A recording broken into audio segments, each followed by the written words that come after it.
গ্রামে গিয়ে দ্বিতীয় দিন বিয়ে খেতে চলে গেলাম। বিয়ে খেয়ে এসেই বাসায় এসে আবার বারবিকিউ করলাম সবাই মিলে। সেটাও শুরু করেছি রাত 11টা থেকে। গ্রামে হাটের দিন যে একদমই অটো পাওয়া যায় না, সেটার ভোগান্তিতেও পড়লাম। সব মিলেই থাকবে আজকের ভিডিও। তো চলেন শুরু করা যাক। আসসালামু আলাইকুম, কি অবস্থা সবার? আমি আলহামদুলিল্লাহ ভালো আছি। বিয়ের আগের দিন আমাদের সবাইকে বলে রাখা হয়েছিল যেন সকাল সকাল উঠি। ঠিক কথা মতো আমরা সকাল 7টা বাজে উঠে গেছি সবাই মিলে। প্রথম ডাকার পরে সবাই উঠে গেছিল, কিন্তু আমি আবার ঘুমাইছিলাম। পরে আমাকে আবার দ্বিতীয়বার ডাকছে। তখন গিয়ে ভাবলাম যে না, উঠে যাই। তো এই যে আমাদের এক ম্যাডাম ব্রাশ করতেছে আর আমি যাচ্ছিলাম ফ্রেশ হইতে। সবাই মিলে ডিসাইড করলো বিয়ে বাড়ি যেয়ে তারপরে সাজুগুজু করবে, কিন্তু আমি আর মার্জিয়া একদম বাসা থেকে রেডি হয়েই যাচ্ছিলাম। যেহেতু মঙ্গলবার হাটের দিন, বাসার সামনে থেকে তো রিক্সা পাইনি। হাঁটতে হাঁটতেই সবার অবস্থা খারাপ হয়ে যাচ্ছিল। এখন আমরা এই রাস্তাটা থেকে রিক্সা নিবো ভাবছিলাম। খালা এসে এখানে বসে পড়ছে।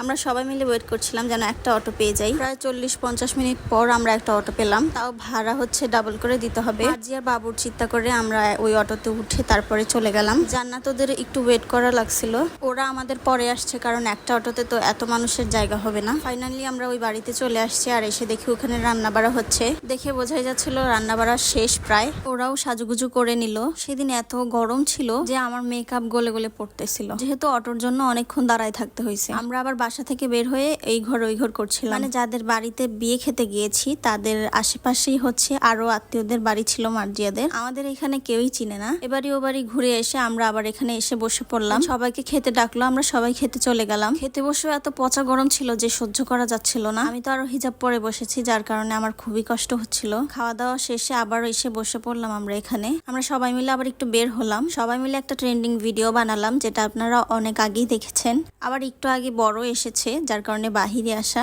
ভিডিওটা করার সময় আমাদের আশেপাশে অনেক মানুষ ছিল। একটু লজ্জাও লাগতেছিল আমার যে আশেপাশের মানুষ আবার কি বলবে। তারপরে ভাবলাম আমাকে তো এখানে আর কেউ চিনে না, যা ভাবার ভেবে নিক, আমি বাসায় চলে যাব ভাবতে ভাবতে। প্রথমবার তো করার পরে হলো না, আমরা সেকেন্ড বার আবার ভিডিওটা করেছি। তো এটা পারফেক্ট হয়েছে, ভাবলাম যে এটাই দিয়ে দিব। ওখান থেকে চলে গিয়েছি আমরা বোনের বাসায়। ওখানে যাওয়ার পরও আমাদেরকে নাস্তা দিল। নাস্তা তো তেমন কেউই খায় নাই, যেহেতু বিয়ে বাড়ি খেয়ে আসছে। তো আমরা এখান থেকে চলে গেলাম আবার বাসার দিকে। যাওয়ার সময় আবার একটা অটোই পেয়ে গেছি, যেটা অনেক বড় ছিল। সেটাতে করেই সবাই মিলে রওনা দিলাম। একদম সানসেট দেখতে দেখতে চলে গেলাম আমরা। আর ওই দুইটাই কি করতেছে দেখেন। যাক, ওরা করুক ওদের কাজ, আমি আমার কাজ করি। বাসার সামনে গিয়ে আমরা সবাই মিলে ফুচকা খেতে বসে পড়লাম। রাতের দিকে আবার মিমাপুরা আসলো, সবাই মিলে একসাথে খেললাম। এই মুহূর্তটা না অনেক ভালো লাগে, তাই না? সবাই একসাথে হয়ে বসা, সবাই একসাথে বসে নাস্তা করা। একটু পরে শুরু হলো সবাই মিলে বারবিকিউ করব। প্ল্যানিংটা আগেরই ছিল, তবে আমরা বাসায় কেউ ছিলাম না, যার কারণে তেমন প্রস্তুতি নেওয়া হয় নাই। রাত 11টার দিকে মুরগি এনে কেটে তারপরে ভাইয়ারা রেডি করলো।